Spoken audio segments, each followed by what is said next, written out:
ತಿಪ್ಪವ್ವ ರೀ. ನಾನು ಶಾಲೆ ಕಲ್ತಿಲ್ಲ. ಇಲ್ಲಿ ಡಾನ್ ಬಾಕ್ಸು ಸಿರಟ್ಟಿ ಕೆಡೆಮ್ ಹೊಲಿಗೆ ತರಬೇತಿ ಪಡೆಯೋಕೆ ಬಂದಿದ್ದೀರಿ. ಬೇಸಿಕ್ಕು ಮುಗಿಸಿವಿ, ಈಗ ಡಿಸೈನ್ ಕ್ಲಾಸಿಗೆ ಹಚ್ಚೀವಿ. ನಮ್ಮ ಬಟ್ಟೆ ನಾವು ಹೊಲ್ಕೊಂಡಷ್ಟು ಇದಾಗೈತೆ ರೀ, ಕಲ್ತೀವಿ ರೀ. ಕಲಿತೀವಿ, ಮುಂದೆ ಬೇರೆಯವ್ರ ಬಟ್ಟೆ ಹೊಲಿಯೋಕ್ಕೂ ನಾವು ಕಲಿಯಾಕತ್ತೀವಿ. ಅದ್ರಲಿಂತ ನಮಗೆ ಉಪಯೋಗ ಆಗುತ್ತೆ. ನಮ್ಮ ಕಾಲ ಮ್ಯಾಗ ನಾವು ನಿಂತ್ಕೊಳಕ್ಕೆ ನಮ್ಗೆ ಧೈರ್ಯ ಐತಿ. ಇದರಿಂದ ಮೇಳ್ಯಾರಿಗೆಲ್ಲರಿಗೆ ಉಪಯೋಗ ಐತ್ರಿ. ಒಳ್ಳೆ ತರಬೇತಿ ಹೇಳ್ಕೊಡ್ತಾರೆ ಇಲ್ಲಿ ಮೇಡಮ್ ಅವರು. ಮತ್ತು ನಮಗೆ 4 ಮಕ್ಕಳು ರೀ. ನಾವು ನಮ್ಮ ಮನೆಯವ್ರೊಬ್ಬರ ದುಡಿಯೋರು.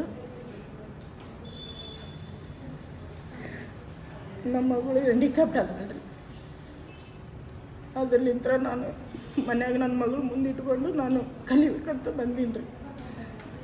ಕಲಿದು ನಮ್ಮ ಜೀವನ ನಾವು ರೂಪಿಸ್ಕೋಬೇಕಂತ ಬಂದೀವಿ ರೀ ಇಲ್ಲಿಗೆ. ಇಷ್ಟ. ನಮಸ್ಕಾರ.